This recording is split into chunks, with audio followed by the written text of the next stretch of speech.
අදයි බලමු පොඩ්‍රික්කයක් කරලා CapCut කොහොමද ෆ්‍රී ගන්න කියලා. වීඩියෝ යන කලින් මතක් කරනවා වීඩියෝ හොඳයි වගේ හිතනවා ලයික් එකක් දාන්න තමතක් කරන්න එපා. හරි අපි දැන් යමු වීඩියෝ එකට.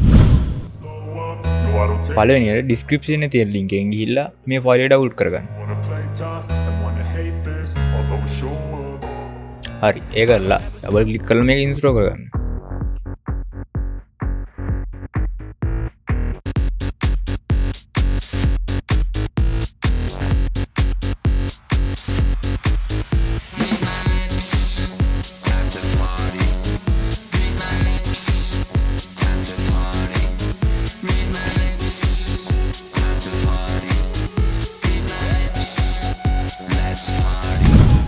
හරි අපි දැන් ටිකක් ඕපන් කරගෙන බලමු.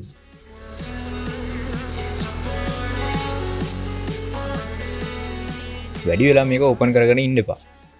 ඔටෝම අප්ඩේට් ලා යන්න පුළුවන්.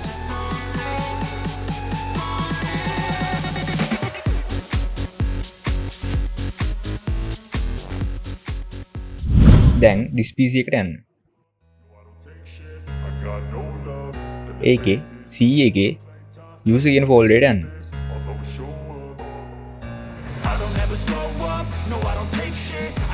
ඊට පස්සේ මෙතනින් ඔයාගේ PC එකේ නම තියෙන ෆෝල්ඩර් එකට යන්න.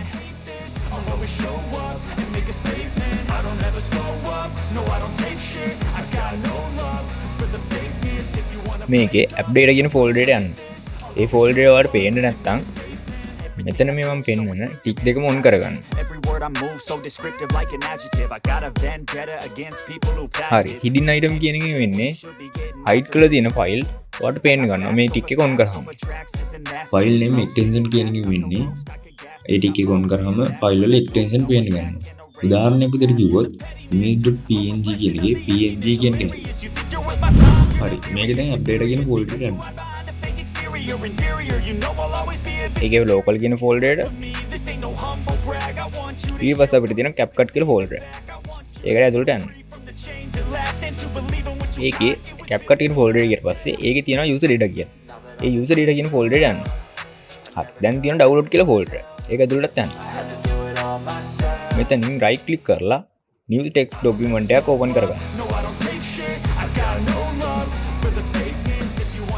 ඒකල්ලා ඒකේ නම දාන්න update.exe කියලා.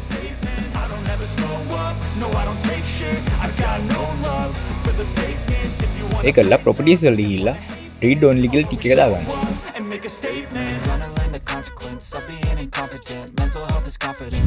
දැන් අපේ වැඩ ඔක්කොම ඉවරයි. අපි දැන් බලමු මේක අපි වැඩ කරපු වැඩේ සාර්ථකද කියලා.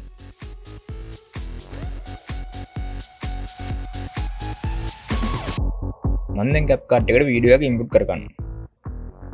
හරි. අපි මේ ඉෆෙක්ට් එකක් දාලා බලමු වැඩ කරනවද කියලා.